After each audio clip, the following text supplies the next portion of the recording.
Hello everyone. आज हम लोग हमारे जो बीएड सेकेंड ईयर के पेपर 4 और पेपर 5 है, योगा एजुकेशन और एनवायरनमेंट एजुकेशन, उसके जो क्वेश्चंस दे रखे हैं मॉडल्स में, तो उनके करेक्टेड आंसर देखेंगे।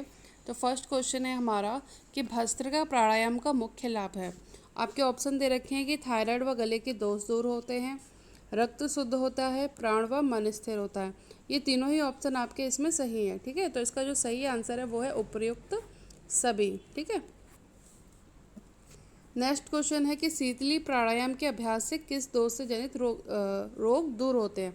जो हमारा शीतली प्राणायाम जो होता है, ये प्राणायाम जो है वो खासकर गर्मियों में किया जाता है। किस लिए? गर्मी कम करने के लिए। ठीक है, यानी कि जो पित्त विकार जो होता है, जिसकी वजह से शरीर के अंदर गर्मी बढ़ जाती है, ये इसको दूर करने के लिए उपयोग में होता है। इसलिए इसका जो सही आंसर है वो है पित्त। फिर है कि योग शास्त्र में शारीरिक रोगों को कहा जाता है। योग शास्त्र में शारीरिक रोगों को व्याधि कहा जाता है। क्या कहा जाता है? व्याधि। आदि जो है वो मानसिक स्तर पर जो रोग होते हैं उसको कहा जाता है। ठीक है, जो मन के स्तर पर, मानसिक स्तर पर रोगों को कहा जाता है आदि, और शारीरिक रोगों को कहा जाता है व्याधि। ठीक है, तो आपका बी ऑप्शन इसमें सही है। इसके बाद हमारा क्वेश्चन है कि बहिरंग योग के अंतर्गत निम्नलिखित में से कौन से आते हैं। बहिरंग बहिरंग देखिए अष्टांग योग है। अष्टांग योग में से आपके बहिरंग और अंतरंग। ठीक है, अंतरंग में आपका धारणा, ध्यान और समाधि आते हैं। ठीक है, बाकी आपके यम, नियम, आसन, प्राणायाम, प्रत्याहार, ये सारे आपके बहिरंग योग के अंतर्गत आते हैं। इसीलिए इसका जो सही आंसर है वो है प्रत्याहार। नेक्स्ट क्वेश्चन है कि विश्व योग दिवस मनाने की शुरुआत हुई। इसकी शुरुआत हुई थी 2015 में, 21 जून 2015। तो इसका सही आंसर है सी। अब आपके जो क्वेश्चन है वो इन्वायरमेंटल एजुकेशन के हैं। पहला क्वेश्चन है कि भारत में पर्यावरण विभाग की स्थापना कब हुई। भारत में जो है पर्यावरण विभाग की स्थापना 1980 में हुई थी। कब हुई थी? 1980 में। और आगे चलकर यही विभाग 1985 में बदलकर पर्यावरण मंत्रालय कहा गया। ठीक है, इसके बाद देखिए 1980 में जो है स्वस्थ पर्यावरण के विकास के लिए पर्यावरण विभाग की स्थापना हुई थी, और 1985 में इसी का नाम बदलकर पर्यावरण और वन मंत्रालय रख दिया गया था। फिर है कि एक अच्छे व संतुलित पारितंत्र की आवश्यकताएं हैं। एक अच्छे और संतुलित पारितंत्र के लिए कि सौर ऊर्जा जो है वो निरंतर और पर्याप्त मिलती रहनी चाहिए। ये बिल्कुल सही है। फिर है कि उसके आवश्यक घटक, अजैविक पदार्थ, उत्पादक, उपभोक्ता और विघटक अवश्य रहने चाहिए। ये भी ज़रूरी है। ठीक है, एक अच्छे और बैलेंस जो इकोसिस्टम के लिए उसके जो बायोटिक कंपोनेंट है, अबायोटिक कंपोनेंट है, वो भी अवश्य रहने चाहिए। और साथ ही साथ जो एनर्जी फ्लो है, ठीक है, जो फूड चेन है, वो भी आपकी नियमित रूप से क्रियाशील रहनी चाहिए, तभी वो संतुलित रहेगा। इसीलिए इसका जो आंसर है वो है ऑप्शन डी, उपयुक्त सभी। फिर है कि पारिस्थितिक पिरामिड का विचार किसके द्वारा प्रस्तुत किया गया था।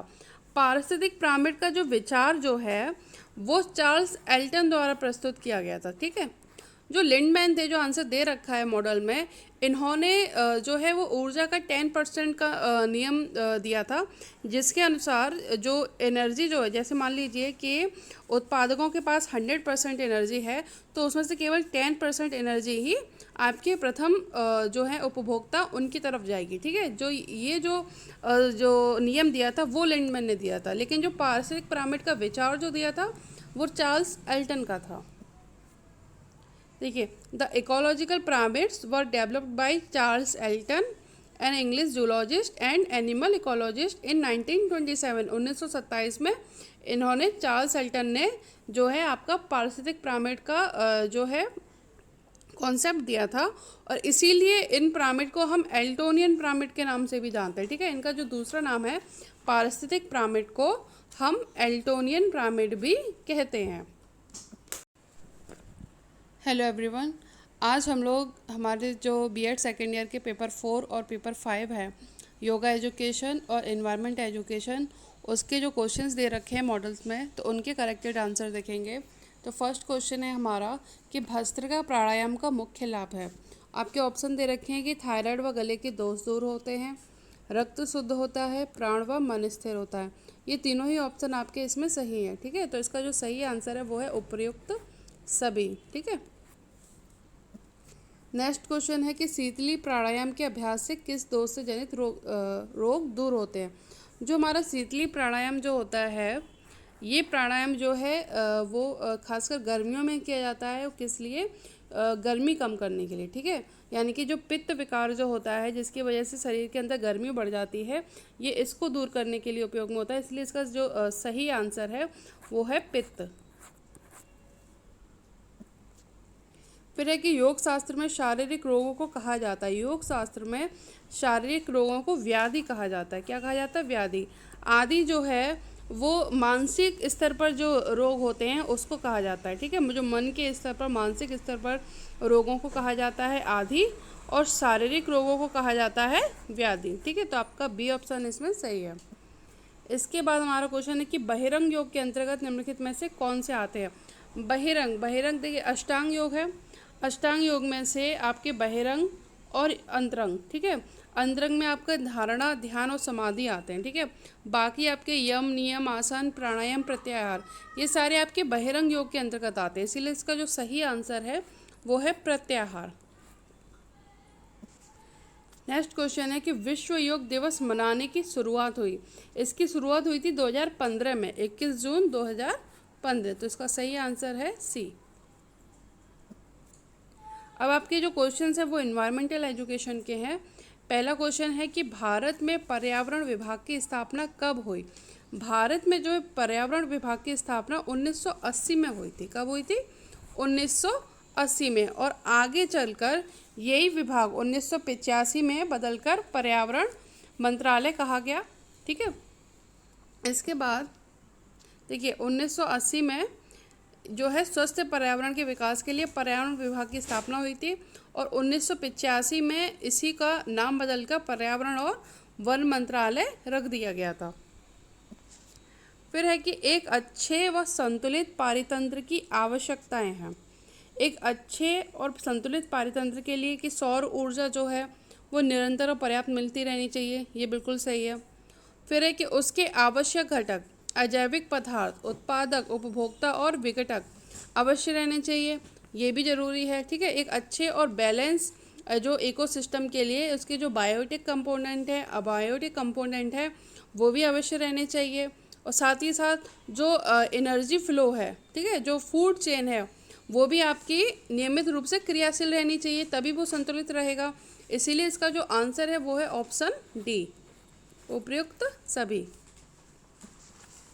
फिर है कि पारिस्थितिक पिरामिड का विचार किसके द्वारा प्रस्तुत किया गया था। पारिस्थितिक पिरामिड का जो विचार जो है वो चार्ल्स एल्टन द्वारा प्रस्तुत किया गया था। ठीक है, जो लिंडमैन थे, जो आंसर दे रखा है मॉडल में, इन्होंने जो है वो ऊर्जा का 10% का नियम दिया था, जिसके अनुसार जो एनर्जी जो है, जैसे मान लीजिए कि उत्पादकों के पास 100% एनर्जी है, तो उसमें से केवल 10% एनर्जी ही आपके प्रथम जो है उपभोक्ता उनकी तरफ जाएगी। ठीक है, जो ये जो नियम दिया था वो लिंडमैन ने दिया था, लेकिन जो पारिस्थितिक पिरामिड का विचार जो दिया था वो चार्ल्स एल्टन का था। देखिए, the ecological pyramids were developed by Charles Elton, an English zoologist and animal ecologist in 1927। 1927 में इन्होंने, चार्ल्स एल्टन ने जो है आपका पारिस्थितिक पिरामिड का जो है कॉन्सेप्ट दिया था, और इसीलिए इन पिरामिड को हम एल्टोनियन पिरामिड के नाम से भी जानते हैं। ठीक है, इनका जो दूसरा नाम है पारिस्थितिक पिरामिड को हम एल्टोनियन पिरामिड भी कहते हैं। फिर है कि तालाब के पारिस्थितिक तंत्र का जीव भार पिरामिड होता है। जो जीव भार पिरामिड होता है वो उल्टा होता है। कैसा होता है? उल्टा होता है। देखिए, जो ये आपका तालाब तंत्र का जो है ये बायोमास पिरामिड है, जो कि उल्टा होता है। ठीक है, जो सबसे कम संख्या जो प्रोड्यूसर्स की होती है, उससे अधिक संख्या आपकी जो प्रथम स्तर के उपभोक्ता हैं उनकी होती है। ठीक है, उसके बाद जो द्वितीय स्तर के उपभोक्ता हैं उनकी संख्या उससे भी अधिक होती है। सॉरी, गलत बोल गई।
नेक्स्ट क्वेश्चन है कि प्राथमिक स्तर पर पर्यावरण अध्ययन पढ़ाने के लिए निम्नलिखित में से कौन सा पहलू सबसे महत्वपूर्ण होना चाहिए।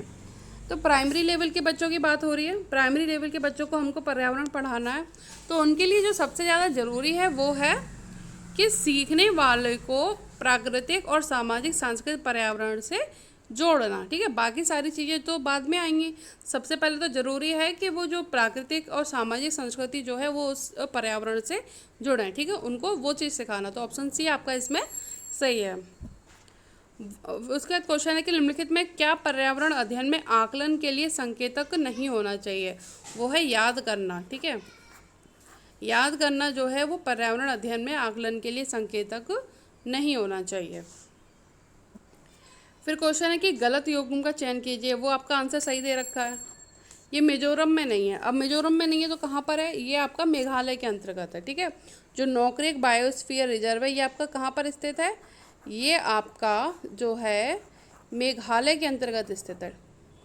ठीक है, इसका जो सही आंसर है नोकरेक बायोस्फीयर रिजर्व मेघालय के अंतर्गत वो स्थित है।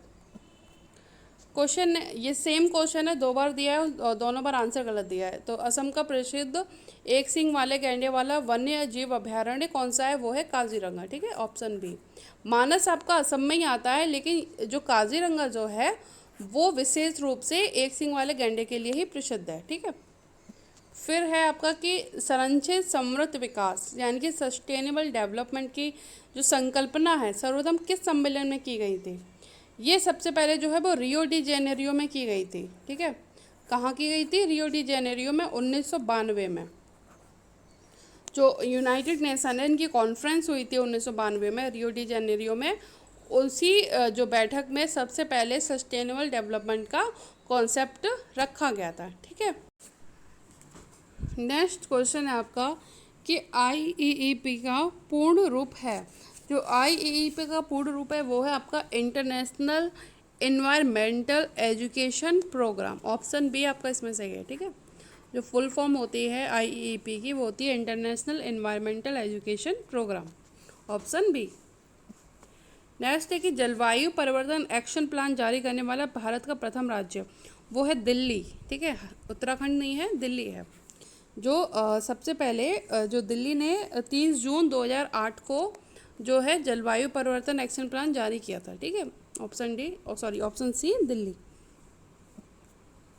नेक्स्ट क्वेश्चन है कि रसोई गैस के जलने पर निकलने वाली विषैली गैस है। देखिए, जब रसोई गैस जलती है यानी कि जो एलपीजी जब जलती है तो सबसे ज़्यादा कार्बन डाइऑक्साइड निकलती है, लेकिन अगर ऑक्सीजन की अगर कमी हो जाए तो वहीं पर ये कार्बन मोनोऑक्साइड निकलती है। ठीक है, तो इसमें जो सही आंसर है वो है कार्बन मोनोऑक्साइड।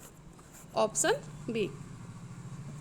तो उसके बाद क्वेश्चन है आपका कि निम्नलिखित में से एक से अधिक पौष्टिकता स्तर का सदस्य है। एक से अधिक पौष्टिकता स्तर का मतलब जो पौधे भी खाता हो, अन्य जीव जंतुओं को भी खाता हो, वो इनमें से केवल मानव है। ठीक है, कौन है? मानव।